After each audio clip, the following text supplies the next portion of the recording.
Vivi un giorno e credi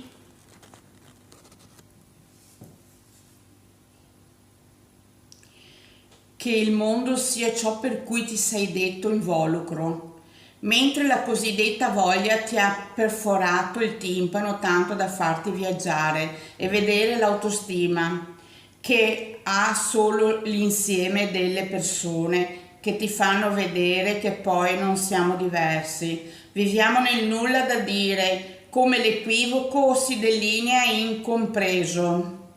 Perché se non siamo protagonisti, pecchiamo tanto da dire, tanto da dirci invidiosi. Se invece è altro, siamo pacifisti.